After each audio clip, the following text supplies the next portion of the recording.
Bonjour et bienvenue dans cette capsule vidéo sur le thème 3B de terminale scientifique qui s'intitule Neurones et fibres musculaires, la communication nerveuse.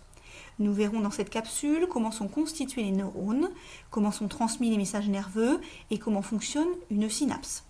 Vous voyez ici, sur une photo prise à très fort grossissement, un neurone avec sa partie pleine de dendrites autour de son corps cellulaire et un axone beaucoup plus long. Ce neurone peut être représenté sous forme de schéma. On observe un corps cellulaire qui se situe dans la substance grise de la moelle épinière. Il est reconnaissable à son noyau et à l'ensemble des dendrites qui permettent la communication avec les neurones avoisinants.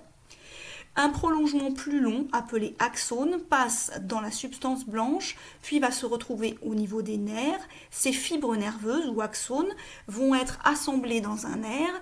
Lorsque on termine un axone, on se trouve en présence d'une plaque motrice ou synapse qui arrive au niveau ici des fibres musculaires puisque nous sommes sur un neurone moteur.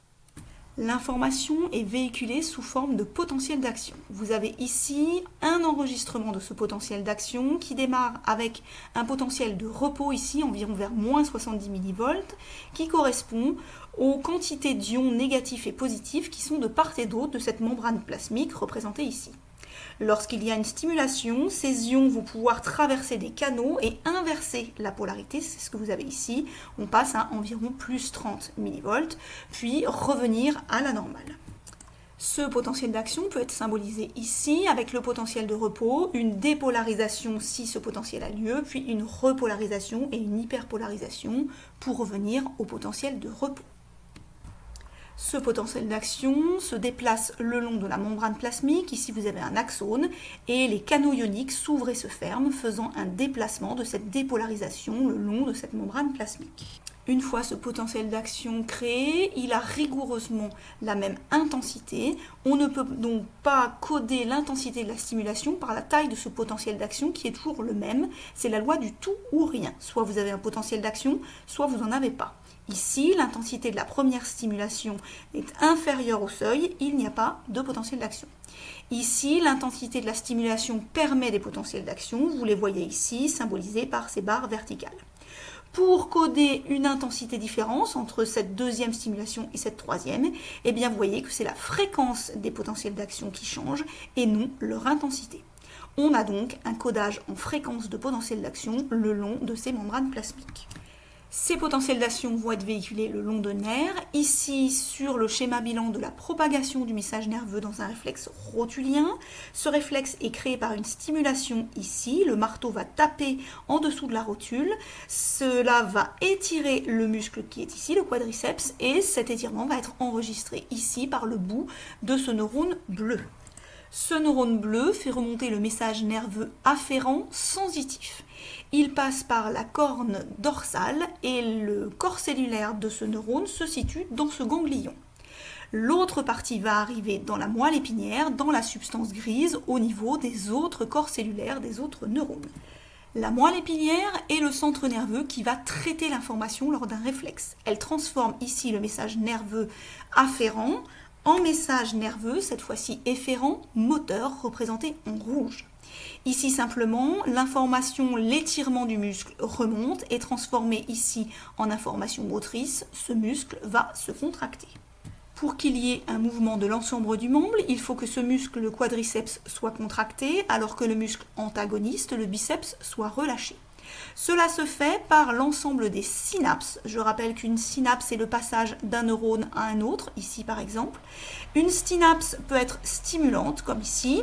Elle envoie un message de contraction au muscle, ici le quadriceps.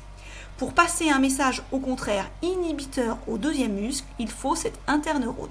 En effet, ce neurone sensitif transmet la même information, il faut donc un interneurone pour transformer cette information ici sur ce deuxième motoneurone qui va aller au biceps et faire en sorte que celui-ci, au contraire, se relâche. Le fonctionnement de ces synapses ici est donc très important pour le fonctionnement de l'ensemble du membre, puisque s'il n'y avait pas une information de contraction relayée en même temps qu'une information de relâchement, cela ne fonctionnerait pas. Cela fonctionne dans un réflexe, mais aussi pour un mouvement volontaire. Nous allons donc voir comment fonctionne une synapse. Voici le fonctionnement de ces synapses représentées sur ce schéma. Vous avez le message nerveux qui arrive ici, les potentiels d'action courent le long de cette membrane plasmique. L'effet de l'arrivée de ces potentiels d'action sur le bout de l'axone de ce neurone présynaptique fait fusionner les vésicules de stockage ici de ces molécules rouges qu'on appelle l'acétylcholine. L'acétylcholine est un neurotransmetteur. Lorsque les vésicules fusionnent avec la membrane, l'acétylcholine se retrouve dans la fente synaptique ici. Cette molécule a une forme spécifique à un récepteur, à l'acétylcholine donc, et lorsque les deux vont être accrochés, il va y avoir passation du message. Ici, le message nerveux est transmis en message chimique qui va ensuite redonner un message, soit nerveux si on est sur un neurone, soit un message de contraction si on est sur une cellule musculaire. Le message nerveux, qui était codé en fréquence de potentiel d'action, va être transformé ici en message chimique codé en concentration de molécules chimiques, l'acétylcholine par exemple. Il redeviendra un message nerveux au niveau du neurone postsynaptique. L'acétylcholine, comme tout neurotransmetteur, a une durée de vie limitée. Elle va donc ensuite être éliminée des récepteurs qui pourront à nouveau fonctionner. Lorsqu'il y a utilisation de drogue ou de nicotine, ceux-ci fonctionnent parce qu'ils ont une forme qui concorde à un neurotransmetteur qui va donc transmettre ici un message nerveux qui au départ n'existait pas en venant prendre la place des neurotransmetteurs. Voici pour l'ensemble du fonctionnement de cette synapse qui permet de transmettre des messages le long des nerfs jusqu'à un muscle.